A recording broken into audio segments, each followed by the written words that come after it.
मेरा नाम मैंने बार बार कहा है, मेरा नाम अगर कन्हैया अंबानी होता तो मेरे ऊपर ये आरोप नहीं लगता, क्योंकि मैं एक ऐसे परिवार से ताल्लुक़ रखता हूँ जिसके बारे में आप कुछ भी कभी भी बोल दीजिए, जो कमज़ोर व्यक्ति है उसके ऊपर आप कोई भी आरोप मत दीजिए, आपको पता है कि वो कुछ कर नहीं पाएगा। लेकिन मेरा ये मानना है कि इस देश में कमज़ोरों की संख्या ज़्यादा है। जिस दिन हम कमज़ोरों को इकट्ठा कर लेंगे उस दिन इनकी ताकत ख़त्म हो जाएगी और हमारी ताकत आ जाएगी। तो चूँकि मैं एक साधारण इंसान हूँ तो जो मन करे वो पूछ लीजिए, लेकिन जिससे सवाल पूछना चाहिए उससे आप घबरा रहे हैं, उससे आप सवाल पूछ नहीं रहे हैं, क्योंकि उससे सवाल पूछेंगे तो आपको नौकरी से निकाल दिया जाएगा, आपके ऊपर हमला हो जाएगा, गौरी लंकेश की तरह आपकी हत्या हो जाएगी, डॉक्टर दाभोलकर की तरह आपकी हत्या हो जाएगी। तो कमज़ोर आदमी से तो कोई भी सवाल पूछ लेगा, लेकिन सवाल पूछने की हिम्मत वहाँ दिखानी चाहिए ना, जब सामने में कोई ताकतवर इंसान हो। वहाँ तो कोई सवाल पूछ नहीं रहा है। और बहुत ईमानदारी से आपको बताते हैं, हम लोग जहाँ पैदा हुए हैं और जहाँ से अपनी ज़िंदगी की शुरुआत की है, लाइफ को प्लान नहीं कर सकते हैं। लाइफ जो परिस्थिति पैदा करती है उससे सिर्फ जूझ सकते हैं, क्योंकि हर मोड़ पे ये लड़ाई है। मान लीजिए झोला लेके घर से निकले हैं और स्टेशन पे रिजर्वेशन कराया है, अपनी सीट पे जाकर के बैठने का सोच रहे हैं, पहले से 10 आदमी वहाँ बैठा हुआ है और आप कुछ नहीं कर सकते हैं, आप उन्हीं के साथ बैठ करके आपको आना पड़ेगा।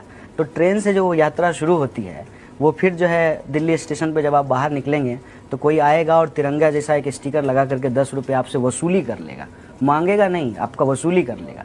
फिर ऑटो वाला जो है किराए में आपको ठग लेगा, देख के ही आप लगेंगे कि आप बिहार से आए हैं, तो 100 की जगह इससे 200 वसूल लो, वो हो जाएगा। फिर आप जब जाएंगे किराएदार के तौर पे एक मकान मालिक के पास, तो वो आपसे फिर उसी नज़र में देखेगा, कहाँ से आए हो, बिहार से आए हो, चलो उधर जाओ, उधर खड़ा रहो। मतलब पैसा हम ही दे रहे हैं, हमारे पैसे से वो जिएगा, उसके बाल बच्चे शौक मौज हमारे पैसे से करेंगे, लेकिन एहसान ऐसे जताएंगे जैसे वो हमारे ऊपर कोई उपकार कर रहे हों। तो ये ज़िंदगी से जूझने की आदत सी हो गई है। क्या कन्हैया भी राजनीति सीख गए? नहीं, देखिए राजनीति तो क्या है सर कि जब माँ के पेट में होते हैं तभी आपके साथ शुरू हो जाती है। किसको पोलियो का टीका मिलेगा और किसको नहीं मिलेगा ये तो सरकार ही निर्धारित करती है ना। अगर सबके लिए फ्री पोलियो का टीका नहीं होता तो आज गरीब लोगों के जो मतलब गरीब लोग हैं उनकी बीबी को या उनको टीका नहीं मिलता और उनका बच्चा पोलियोग्रस्त पैदा होता। तो आपके पैदा होने से पहले राजनीति आपके साथ शुरू हो जाती है। फ़र्क यही हुआ है कि अब हम राजनीति समझने लगे हैं कि हमारे साथ कैसे राजनीति होती है। अब एक एग्जाम्पल आपको बता देते हैं, इसको समझिएगा, फिर मैं आपके वर्जन 1 और वर्जन 2 के सवाल पे आऊँगा। कि मेरे घर में 16 लोग जो है एक्सटेंडेड फैमिली में वो आर्मी की नौकरी करते हैं और हमारे ऊपर क्या आरोप है कि हम आर्मी के खिलाफ बोलते हैं। रियलिटी क्या है कि आर्मी के एक जवान ने, बीएसएफ के एक जवान ने कहा कि दाल में सिर्फ पानी ही पानी है और जो है नारायण की तरह जो है दाल ढूंढते हैं, ऐसे करके खोजते हैं तो दाना मिलता है। वो आज जो है नौकरी में नहीं है, उनको नौकरी से निकाल दिया गया। ये है रियलिटी। जितने भी वीरता पुरस्कार पाने वाले लोग थे उनके बच्चों के लिए एजुकेशन का स्पेशल फंड होता था जिसको घटा दिया गया है। परमवीर चक, शौर्य चक, ये सारे अवार्डी जो है उनके बच्चों के एजुकेशन का बजट कम कर दिया गया है। सेमंथ पे कमीशन लागू होने के बाद आर्मी के जवान हैं उनका वेतन बढ़ा नहीं है, उनका वेतन घट गया है, क्योंकि जो इनकम स्लैब है वो इनकम स्लैब नहीं बढ़ाने की वजह से क्या हुआ है कि उनको इनकम टैक्स ज़्यादा देना पड़ रहा है, नतीजा उनको पेमेंट कट करके मिल रहा है। ये उनकी रियलिटी है।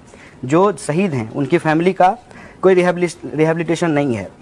मेरे एक भाई साहब इंसर्जेंसी में शहीद हुए, मैं जानता हूँ कि मेरी भाभी के साथ क्या हो रहा है, मेरे भतीजे के साथ क्या हो रहा है। तो ये हमारी रियलिटी, हम जानते हैं कि मेरे पिताजी किसानी कर रहे हैं और इस देश में 12,000 किसान आत्महत्या कर रहे हैं और जो किसानों को बीमा देने वाली कंपनी है उसको 10,000 करोड़ का मुनाफा हो रहा है और किसान के बच्चे जो हैं वो सीमा पे शहीद हो रहे हैं और मोदी जी कह रहे हैं कि नोटबंदी करने के बाद आतंकवाद खत्म हो गया। तो ये अब हम समझते हैं और ये हम पहले से ही समझने लगे थे, ऐसा नहीं कि सिर्फ अब समझे हैं। अलग अलग समय में जब समझ रहे थे तो अपनी कैपेसिटी में उसका विरोध कर रहे थे। अब इसमें जो है एक आपको अलग तरीके का माहौल इसलिए दिखेगा कि 9 फरवरी के वक्त जेएनयू को एक मीडिया अटेंशन मिला, फिर वो पूरा का पूरा एपिसोड चला। खाली वक्त था ना सर, सपोज कीजिए कि देश में उस वक्त चुनाव हो रहा होता तो आप कवर करने के लिए जाते, खाली स्लॉट था, मीडिया भी क्या करती, कुछ मसालेदार मिल गया था, अब कवर कर लिया। अब बोला कि इसमें क्या है, कुछ भी दिखा दो, क्या कर लेगा। अंबानी थोड़ी है कि हमारा जो है पैसा रोक देगा या जो है हमारे सीनियर जो है एडिटर को निकलवा देगा, ऐसा तो है नहीं। कन्हैया कुमार क्या कर लेगा, हम मतलब 10 आदमी लेकर ज़्यादा से ज़्यादा आपके ऑफिस के सामने प्रोटेस्ट कर लेंगे, आपका ऐड थोड़ी बंद कर देंगे, सरकार थोड़ी हैं हम, वो तो अमित शाह बंद कर देंगे, ये उनके हाथ में है। ये जो मॉनिटरिंग है उसमें हम कमज़ोर लोग हैं, कुछ जवाब तो दे नहीं सकते। मसाला बहुत अच्छा है, नेशनलिज्म बिक रहा है ना, देश के नाम पे लोग कजारिया टाइल खरीदेंगे, देश की मिट्टी से बना है, पता नहीं बाकी टाइल जो है किस मिट्टी से बनता है, आप देखिए ना। तो ये जो मार्केटिंग हुई है रिलीजन का, आर्मी का, नेशनलिज्म का, इसमें सरकार में जो बैठे हुए लोग हैं उनको फ़ायदा है। और इसको लेकर के अगर कोई पंचिंग बैग मिल जाए कन्हैया कुमार टाइप से जो लाल सलाम बोलता है, तो कन्हैया कुमार को जेल में भी डालेंगे, इसकी आइडियोलॉजी को क्रिमिनलाइज भी करेंगे, और पूरे देश के भीतर जो भी बोलेगा उसको एक लाइन बोल देंगे कि ये अर्बन नक्सल है। तो ये वर्जन दरअसल मेरा नहीं है सर, ये वर्जन उनका है। 2014 के चुनाव प्रचार के दौरान का वर्जन, जिसमें मोदी जी इलेक्शन कैंपेन कर रहे थे, वादे कर रहे थे, और 2014 के बाद का वर्जन, जिसमें उन्होंने कहा कि जो वादा किया वो जुमला था। वादा किया था अच्छा दिन लाने का और क्रेडिट ले रहे हैं एलईडी बल्ब लगाने का। तो ये आपको देखना पड़ेगा ना कि 4 महीने पहले जो कंपनी बनी है उसको राफेल का डील कैसे मिल गया। वर्जन हमारा नहीं बदला है सर, वर्जन हमारा वही है। हम लोग जो हैं बहुत साधारण लोग हैं सर।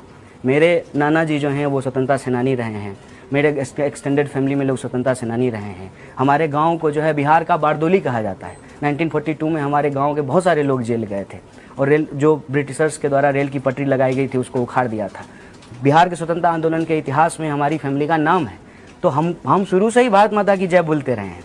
लेकिन ये जब नेशनलिज्म का खेल खेला गया, नेशनलिज्म के नाम पे जो खेल खेला गया, उसको समझ गए कि अच्छा हम भारत माता की जय बोलेंगे, बोलेंगे, हमारी इच्छा है हम बोलेंगे, लेकिन हम भारत माता की जय नहीं बोलते हैं, ये प्रोपेगेंडा करके आप नाथूराम गोडसे की जय बोलेंगे। ये समझ में आया।